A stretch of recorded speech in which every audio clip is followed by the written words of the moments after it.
예, 안녕하세요. 이번 시간에는 그 현대소설론의 제2강을 한번 보도록 하겠습니다. 현대소설론의 제2강은 여러분 교재로 따지면 19쪽입니다. 19쪽. 19페이지를 한번 해보시기 바랍니다. 자, 페이지 19페이지 소설의 구조입니다. 제2장은 소설의 구조를 보도록 하죠.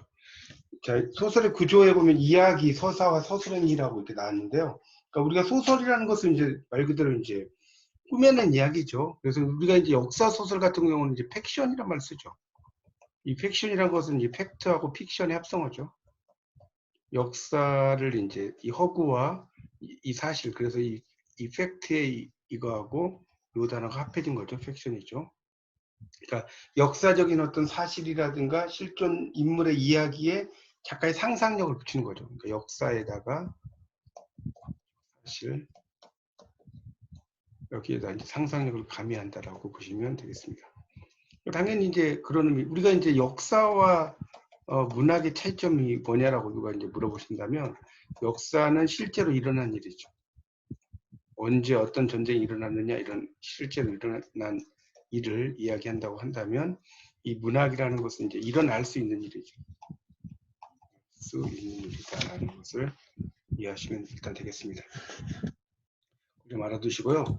20페이지에 보면 이제 소설이라고 하는 것은 생성적이죠. 상당히 어떤 것에 의해서 이렇게 생성이 되는 그런 어떤 혼합체라고 볼 수가 있습니다. 그래서 그 소설이라는 것은 이제 상당히 그 서사성을 이야기한다고 할 수 있겠고, 서사성, 소설이라는 게 이야기하는 건 서사성이다. 그럼 서사라는 건 뭐냐? 일종의 이제 그 사건을 재진술한다라고 볼 수가 있는 건데, 이 서사는 다시 두 가지를 나눠지죠. 경험적인 서사와 허구적 서사라고 하는 것으로 나눠져요. 경험적 서사와 허구적 서사 나눠지는데, 경험적 서사라는 것은 사실과 경험을 다루는 서사죠. 사실과 경험을 다루는 서사라고 볼 수가 있겠고요. 그래서 이제 어떤 정보의 어떤 실제성을 이제 목표로 한다라고 볼 수 있겠고, 이 허구적 서사는 작가의 그런 상상력에 의해 만들어진 그러한 서사라고 볼 수가 있습니다. 그래서 이제 미적인 어떤 형상성 이런 것을 이제 만든다라고 볼 수가 있겠습니다. 자, 그래서 이제 거기 그 20페이지에 보면 서사성과 중개성에 보면 소설은 그 바로 밑에 나오죠. 다양한 서사 전통을 고스란히 담고 있는 생성적 혼합체다. 여기다 밑줄 쫙 쳐놓으세요. 혼합체라고 하고, 이 숄스와 켈로그가 이제 소설에 대해서 이렇게 이야기를 한 겁니다. 생성적 혼합체, 좀 말이 어려운데, 그러니까 결국은 세 번째 줄에 보면 역사라든가 모방, 낭만, 교훈 이런 것들 다 합해놓은 것이다라는 것이 소설의 특징이라고 이야기할 수 있겠습니다. 자, 그 다음에 이제 서사성이라는 것은 20페이지에 나오죠. 무엇을 이야기하는가라는 건데, 어떤 걸 이야기하는가가 서사성이에요. 거기 20페이지 나오는데, 이 서사성이라는 것을 영어로 쓰면 내러티버티죠. 그래서 여기 와서 내러티버티인데, 그런 그 서사성이라는 건 서사적인 어떤 텍스트에 나타나는 이야기죠.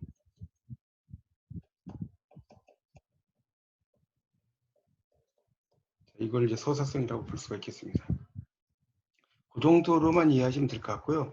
그래서 21쪽에 거기 이제 두 번째 단락에 첫째 줄, 이야기는 사건을 특별한 의도에 따라 재현했다라는 것이 나오고요.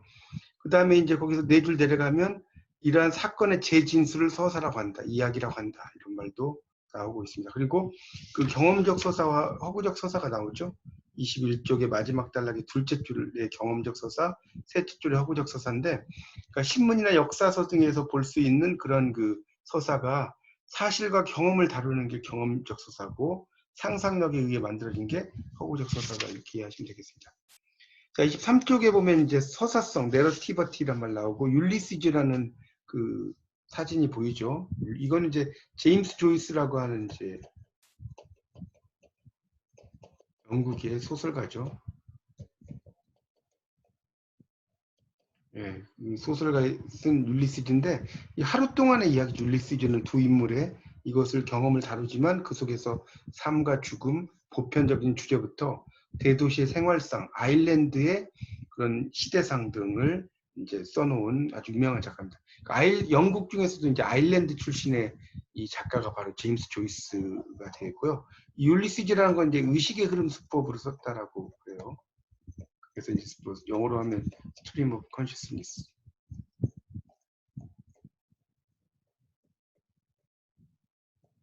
이걸 이야기하고 있다는 것을 이해하시면 됩니다. 그래서 이제 마지막 단락에 보면 소설의 이야기는 현실의 바탕을 두고 있다. 그렇죠? 그런데 모든 서사 텍스트의 이야기에 공통되는 것이다. 라고 했고, 이 소설은 중개성이 있다. 마지막 줄에 중개성이 있다. 통을 중개한다는 거예요. 중개한다. 뭔가를. 자, 23쪽 중개성. 누가 어떻게 전달하는가. 그래서 이야기는 밑에 나오죠. 23쪽에 특정한 매체를 통해서 전달한다. 여기 특정한 매체에서 동그라미 쳐놓으세요. 이 특정한 매체를 다른 말로 뭐라고 하냐? 언어라고 합니다. 언어. 랭귀지예요. 이 언어를 통해서 전달된다는 거죠. 그래서 누군가의 목소리로 전달되고 무대 위에서 배우의 연기로 장면화되어서 전달되기도 한다. 이렇게 이야기가 되고 있습니다. 그러면서 이제 그 밑에 이영녀가 나오죠. 이영녀라는 이야기가 또 나오고 있습니다. 이영녀가 그 밑에 있죠. 그래서 그 이영녀라고 하는 이것은 이제 김우진이라는 희곡 작가죠. 이분의 이제 초기 작이 이영녀죠. 그래서 거기 이제 박스를 보면 이제 상당히 소설적인 이야기죠. 거기 보면 이제 그 남자부터 시작해가지고 근데 이제 우리가 소설이라고 하는 것과 희곡의 차이점은 소설은 간접적인 제시죠. 간접 제시가 많죠. 그래서 이제 중개자, 서술자에 의해서 서술자에 의해 사건이 서술되죠. 서술되는데 이제 이 드라마는 대화를 통해서 이제 진행이 된다는 것을 알 수가 있습니다. 그 남자가 뭐 안숙인에게 저 사람이 이영녀요, 당신은 이 집 주인이 아니요. 그 안숙인애가 눈치를 벌써 차리고 간이 덜컥 내려앉은 소리로 그렇게 이제 하죠. 이런 걸로 이제 가로 안에 있는 이런 대사, 이런 게 이제 뭐냐 등장인물의 연기죠. 연기라고 볼 수 있습니다. 가로 안에 있는 게. 하면서 여러 이야기를 해요. 그런 것들이 이제 쭉 지어를 그 배우가 어떻게 이제 연기하느냐 이런 것들이 되겠습니다. 그 정도하고 넘어가겠습니다. 그 다음에 이제 그 24쪽에 가면 두 번째 줄 이와 달리 소설에서는 서술자가 필요에 따라 전후 맥락을 설명할 수 있고 인물의 속마음과 앞으로 벌어질 사건을 독자에게 미리 기뜸한다는 거죠. 미리 기뜸할 수도 있다. 즉 소설은 이야기로 되어 있다는 점에서 다른 이야기 장르와 유사하지만 그 이야기를 누군가의 중개에 의해 문자로 완성한 예술 장르다. 났죠. 그러니까 이 중개라는 것이 이제 아까 조금 설명을 좀 드렸는데 두 가지의 의미가 있어요. 이 중개는 첫 번째는 언어로 중개가 될 수 있고 두 번째는 내러티브죠. 내러티브. 그러니까 나레이터가 이제 거기에 대해서 이야기하는 이것도 중개거든요. 이 중개라는 것이 두 가지의 의미를 가지고 있다. 이해하시면 될 것 같습니다. 그 다음에 이제 25쪽에 보면 소설 텍스트의 구조라고 나오죠. 25쪽을 보세요. 25쪽의 소설 텍스트의 구조는 이 소설이라고 하는 것은 이제 서사성과 중개성이 있다. 그 밑에 박스 있죠? 소설 텍스트, 이야기, 서사의 차원 나오고요. 그 다음에 이제 서술 행위의 차원이라고 나오고 있습니다. 그래서 자, 지금 25쪽을 보고 있습니다. 25쪽에 2번에 나오는 소설 텍스트의 구조인데 그래서 그 이야기 서사의 차원, 내러티브의 차원에선 서사성이고 서술 행위의 차원에선 중개성이다. 이 중개성이라는 건 다시 한번 말씀을 드리면 첫 번째는 언어로 만들어지는 것이고 두 번째는 내러티브로 만들어지는 것이다. 내러티브는 나레이터를 이야기하는 것이다. 내러티브라는 것은 그것을 이야기하는 나레이터를 의미한다. 그렇게 써놓으시면 좋을 것 같습니다. 자, 그 다음에 이야기의 차원, 그 밑에 있죠. 이야기의 차원을 보면, 그래서 이제 스토리와 서사 담화라고 나왔는데, 이 스토리라고 하는 것은 이제 여러분이 많이 들어보셨겠지만, 이 스토리라는 것은 좀 설명을 좀 더 드린다면, 그 밑에 1번에서 스토리는 어떤 선택된 사건의 시간적인 연쇄다. 이걸 쉽게 말하면 순서죠, 순서. 쭉 이어져 가는 게 스토리라는 거죠. 그리고 소설적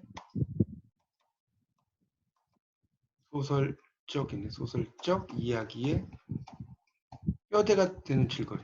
뼈대가 되는 줄거리. 볼 수 있겠고요. 또 하나 더 한다면 작품을 읽고, 어떤 작품이 있죠. 독자가 이해하고 상상하는 결과의 재구성이다라고 또 이야기할 수 있죠. 그런 것을 한 결과의 재구성이다. 이야기할 수 있겠습니다. 26쪽으로 넘어가서요. 그래서 이제 세 번째 줄에 보면 소설의 소재로 삼기에 적절한 것으로 선택된 사건의 시간적인 연쇄, 곧 소설적 이야기의 뼈대가 되는 줄거리를 스토리라고 한다. 그래서 이제 그걸 서사 담화라고 부른다는 것이 나오고 있어요. 그래서 이 소설 그 텍스트는 이야기, 서사, 그다음에 스토리, 서사 담화, 서술 행위 이렇게 나오고 있습니다. 그런 이야기가 쭉 나오고요. 자, 그다음에 27쪽으로 이제 가보면 27쪽으로 가보면 거기 이제 27쪽의 두 번째 줄 끝에 있죠.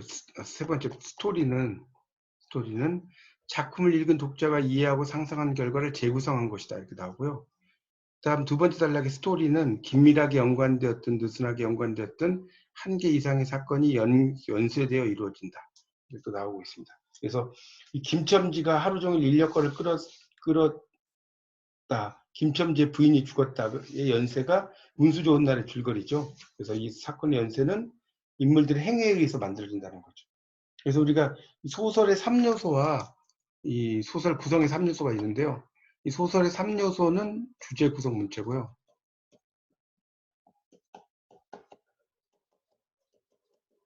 그리고 소설 구성의 3요소. 이게 이제 인물 사건 배경이죠. 그렇게 이제 이해를 하시면 됩니다. 그래서 우리가 이제 이 소설과 소설 구성에 대해서 좀 여러분이 또 잘 정리를 좀 하시면 될 것 같습니다. 네, 그런 내용이 있어요. 그래서 우리가 이제 이걸 공부할 때 죽음은 인사배죠. 사람이 죽으면 인사를 배로 한다 이렇게 외우셔도 됩니다. 그런 의미로 이제 이해하시면 되고 밑에 건 여러분 읽어보시고 28쪽으로 이제 가보면 28쪽에 박스에 이 소설은 어떤 스토리를 가지고 이야기로 만든다. 다시 말해 처음부터 끝까지 시간 속에서 접속된 일련의 사건을 만드는 것이다. 소설가는 자기가 서술하고자 하는 사실 가운데 어떤 사실들만을 그런 그 연대순으로 잘라내서 선택한다는 거예요. 연대순으로 이렇게 이야기를 하고 있습니다. 자, 그 다음 이제 박스 밑에 보면 소설가는 그래서 이제 예술적인 허구로 가공을 시키는데 스토리를 미리 예측된 대화 상태 이걸 이제 내포 독자라고 이야기를 밑에 나오죠. 내포 독자. 예, 기대 수준에 맞춰서 흥미롭게 이뤄가죠.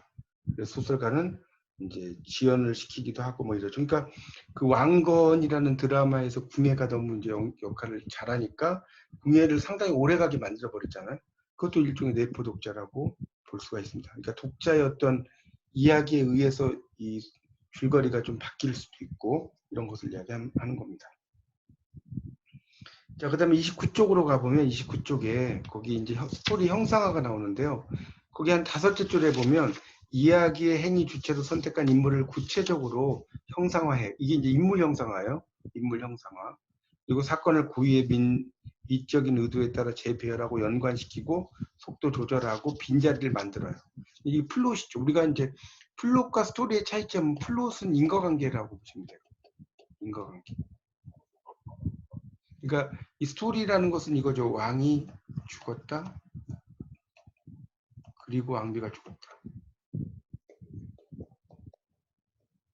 자, 이건 스토리지만 왕이 죽었다. 그 슬픔으로 왕비가 죽었다. 이러면 이제 플롯이 되는 겁니다. 그러니까 플롯이라는 것은 순서의 개념이라기보다는 인과관계의 개념으로 그 의미를 이해하시면 됩니다. 그런 게 이제 차이점이라고 볼 수가 있습니다. 그렇게 좀 정리를 좀 하시고 넘어가도록 하겠습니다. 자, 그 다음에 그 밑에는 이제 서술자와 서술행위, 나레이터와 그 나레이션이라는 것이 나오는데, 그 밑에 이야기 그 박스가 나오죠. 29쪽에. 스토리는 인물, 사건, 배경 있다. 그런 거고, 서사 담화는 인물 형상화. 그러니까 인물을 창조해내는 거죠. 플롯. 이거는 사건을 재배열하는 거고, 그걸 통해서 이야기를 만들어 간다라는 것으로 이해하시면 되겠습니다. 그 정도로 이해하시면 될 것 같고요. 자, 30페이지 넘겨보세요. 30페이지. 여러분 교재 30페이지입니다. 30페이지 넘겨보세요. 자, 30페이지 넘겨보시면 어떤 게 나옵니까? 30페이지에는. 여기에는 이제 그 의미 자체가 네 번째 줄에 동일한 사건을 이렇게 써진 거 있죠. 동일한 사건을. 자, 동일한 사건을 전달할 때 누가 어느 위치에서 말하는가, 어떻게 말하는가에 따라서 소설의 심미적 양상이 달라질 수 있다. 여기다 밑줄 쳐놓으세요. 자, 그러니까 소설이라고 하는 것도 이제 그런 게 있다는 겁니다. 그 누가 어떻게 이제 말하느냐 이런 거에 따라서 이런 걸 이제 우리가 어조라고 이야기를 할 수 있어요. 어조. 소설의 어조라고 이야기를 할 수가 있습니다. 어떤 식으로 말하느냐, 그러니까 여성적 어조로 말하느냐, 남성적 어조로 말하느냐, 뭐 등등 그 여러 가지가 있겠죠. 그런 걸 이제 어조라고 이야기를 할 수가 있겠습니다. 이제 어조를 이제 우리가 영어로 톤이라고 그래요. T-O-N-E. T-O-N-E. 이게 이제 어조. 이렇게 보시면 됩니다. 자, 그 다음에 이제 그 두 번째 단락에 오면 둘째 줄에 주네트가 나죠. 주네트를 보세요. 자, 이 주네트라고 하는 사람도 되게 이제 유명한, 그 뭡니까? 비평가라고 볼 수가 있습니다. 그래서 이 주네트라는 가 이제 비평가의 이야기인데, 어떤 이야기를 했냐면, 어떤 이야기를 했습니까? 거기 이제 나온 설명이, 예를 들어 주네트는 텍스트의 인식 주체가 어떤 대상을 지각해서 인식하는 행위를 초점화라고 하고, 초점화의 주체를 초점 서술자라고 한다라고 나오죠. 어떻게 초점을 맞춰서 서술하느냐 이런 걸 이야기하는데, 자, 거기 31쪽을 보세요. 31쪽에 이야기와 서술행위라고 나오죠. 그래서 이제 스토리와 아까 이건 했었고, 그다음 서사 담화, 인물 형상화, 플롯, 이야기 세계 창조. 이건 이제 인물의 내용면이라고 나왔죠. 내용에다가 동그라미를 쳐놓으세요. 내용에다가 동그라미를 쳐놓으시고, 내용면. 그 다음에 서술행위에서는 이제 표현면이죠. 그러니까 여기 지금 31쪽에서는 내용하고 표현을 다 동그라미 쳐놓으세요. 어떻게 표현하느냐 이런 거죠. 서술자, 시점, 초점화, 어조, 거리. 이런 것을 이야기한다. 자, 이야기의 경계, 액자 이야기와 삽입 이야기라고 나왔는데, 이 액자 이야기라는 것은 이제 이야기 속의 이야기인데, 이제 영어로는 이제 프레임 나블이죠. 프레임 나블. 액자 소설. 이건 이야기 속의 이야기인데, 이렇게 안쪽에 이야기가 있고 바깥쪽에 이야기가 있겠죠. 그래서 안쪽의 이야기를 이제 내화라고 하고, 바깥쪽의 이야기를 외화라고 합니다. 외화. 여러분 이제 이거를 이제 재미있는 건 어떻게 이야기할 수 있냐면, 이 구운몽을 가지고 이제 이야기를 할 수가 있어요. 김만중의 구운몽. 이 구운몽을 가지고 이야기를 할 수 있는데, 이 구운몽에서 보면 천상계 성진이 나오죠. 성진이 이제 팔선약이 빠지죠. 그래서 이제 육관대사가 꿈속에 인간 세계로 내보내죠. 그래서 지상계에 양소유가 등장을 하고, 다시 이제 양소유가 과거에 급제하고 이러다가 인생 무상을 깨달을 때 이제 육관대사가 다시 성진을 꿈에서 깨어나게 하죠. 천상계죠. 성진이죠. 자, 그러니까 이 성진이라고 하는 인물은 바깥의 세계고, 지상계라고 하는 것이 안쪽의 세계잖아요. 그러니까 안쪽의 세계니까 내화.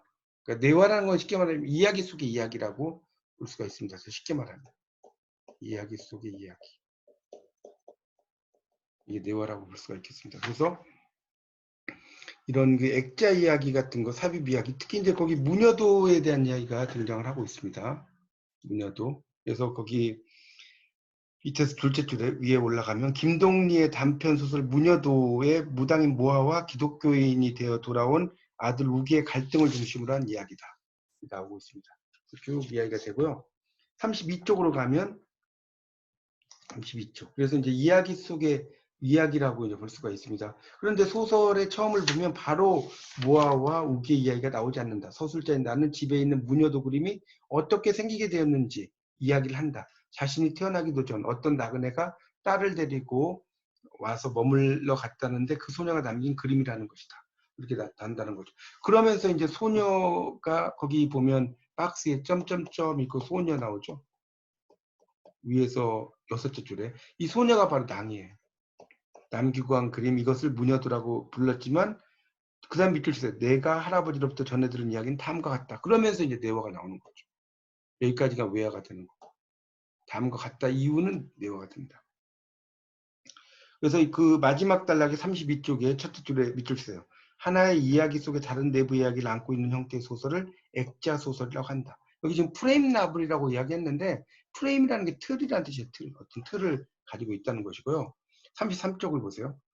거기 이제 그 구운몽이라는 책이 있고 그 옆에 한국 고전 소설의 정수인 서포 김만중의 구운몽 역시 기본적으로 액자 구설을 형태를 취하고 있다고 논해진다.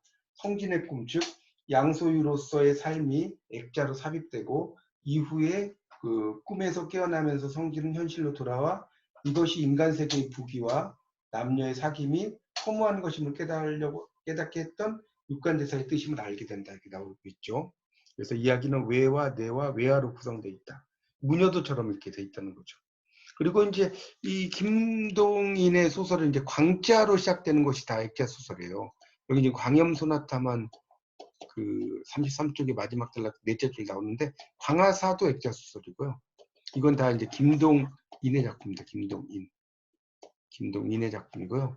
또 김동리의 작품 중에 이제 뭐였어요? 등신불 있죠. 김동리. 자, 이런 것도 알아두시면 좋겠습니다. 이게 전부 다 액자 소설의 형태다. 그래서 거기 33쪽에 처음에 보면 독자는 이제 내가 쓰려는 이렇게 시작되죠. 네, 내가 쓰려는 이야기. 네, 결국 이제 작가가 이제 독자에게 어떤 이야기를 한다는 거겠죠. 뭐 하면서 이제 옛날로 과거로 돌아간다든가 이런 게 다 액자 소설이다. 이렇게만 알면 됩니다. 자, 그 다음에 이제 34쪽에 보세요. 그래서 이제 거기 보면 박스 나오죠. 내포 작가 이야기, 두 노인의 이야기, 그 속에 다시 K씨의 이야기, 그 속에 또 백성수의 편지, 뭐 이렇게 1, 2, 3, 4, 5 이렇게 나오죠. 그러니까 34쪽에 그 박스 밑에 가장 처음인 A에서 내포 작가가 내포 독자에게 이야기 허구성을 말하는 프롤로그, 그러니까 어떤 서막이죠. 그리고 B에서는 액자 속의 이야기로 서술자가 두 노인 그 음악 비평가 K씨와 사회 비평가 모씨의 대화를 이야기한다. 이 이야기 속에서 음악 비평가 K씨는 사회 비평가 모씨에게 백성수 이야기, 다시 백성수가 나왔죠? 또 이제 백성수에 대한 이야기가 들어가고 그 속에 다시 K씨가 받은 백성수의 편지를 들려주는 부분. 그러니까 이야기 속의 이야기가 계속 이어지고 있다라고 이해하시면 될 것 같습니다. 35쪽. 메타픽션과 하이퍼픽션이라고 나왔는데 이 메타라는 것은 어바웃의 뜻이에요. 우리가 이 메타 소설, 소설에 대한 소설이죠. 그래서 이 메타는 어바웃이라고 써서요. 그러니까 소설, 허구에 대한 소설이라는 거죠. 픽션. 하이퍼픽션 이렇게 나왔는데 자, 그 두 번째 단락의 첫째 줄 보세요. 35쪽에. 밑줄 주세요. 작가가 계속해서 자신이 작품을 써가는 과정을 노출시킴으로써 소설의 허구성을 드러내고 독자로 하여금 작품의 창작에 참여하는 것 같은 착각을 불러일으킬 소설도 있다. 이를 메타픽션이라고 한다. 그러니까 어바웃이라고 했고 이상의 작품 중에 이제 뭐 종생기라든가 이런 거 다 이게 그 뭡니까 메타 소설이에요. 또 날개 같은 작품도 있죠. 이런 것도 다 메타 소설이라고 할 수가 있겠습니다.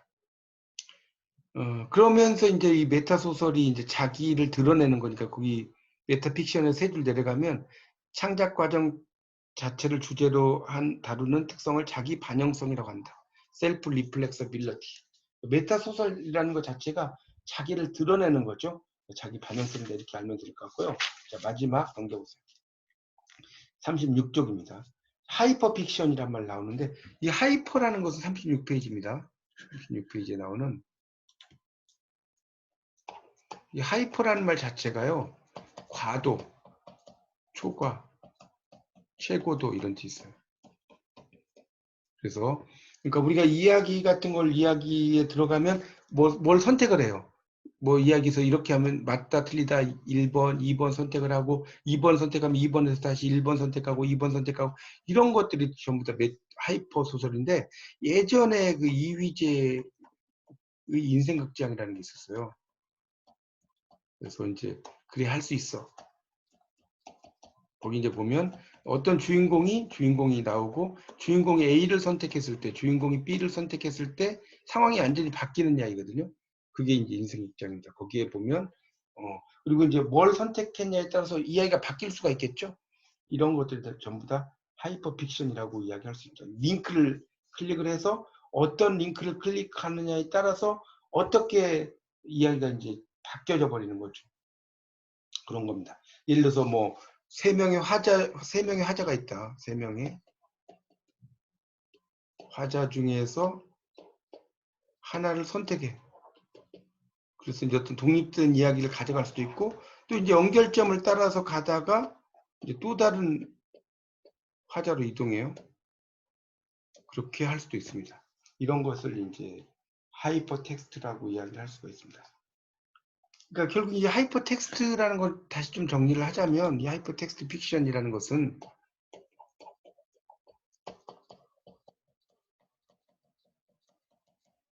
결국 뭡니까? 링크의 단락, 링크라고 안 되겠구나. 텍스트의 단락이 상호작용을 하는 거죠. 상호작용하도록 링크로 결합돼. 그래서 하나의 소설 속에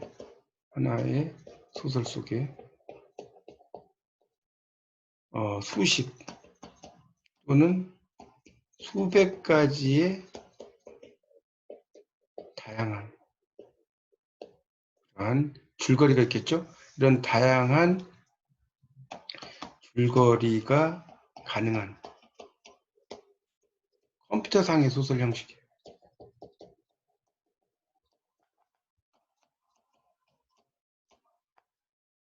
소설 형식이라고 볼 수가 있겠죠. 컴퓨터상의 이제 소설 형식인데, 그러니까 결국 이 독자는 어때요? 독자는 이제 이걸 통해서 그 하이퍼 텍스트 링크를 해요. 그래서 이제 그 마우스를 클릭을 하겠죠. 그래서 어떻게 돼요? 다른 가상 공간으로 이동을 하는 거죠.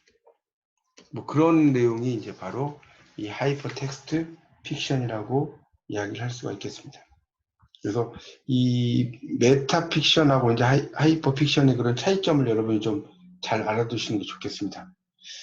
그러니까 메타 소설은 다시 말하면 이제 소설에 대한 소설 하면서 그러니까 이 메타 소설 같은 경우는 자의식적인 경향이 강해요. 메타 소설. 자의식적 경향의 소설이다. 그래서 이 자의식적 경향의 소설이기 때문에 이상의 소설이 이제 메타 소설에 들어가는 거고 거기에 자기 반영성이라고 하는 것이 들어간다라고 이해하시면 될 것 같습니다. 뭐 이 정도 하면 될 것 같아요. 이제 이거는 약간 형식주의적인 이야기가 소설의 구조고 이야기와 소설 행위입니다. 그래서 이제 거기까지 했고요. 한 10분 정도 있다가 8시 10분 정도에 소설의 주제와 해석 부분 있죠. 그거를 좀 설명을 좀 해드릴 테니까요. 잠깐 쉬셨다가 그다음에 또 이어서 하도록 하겠습니다.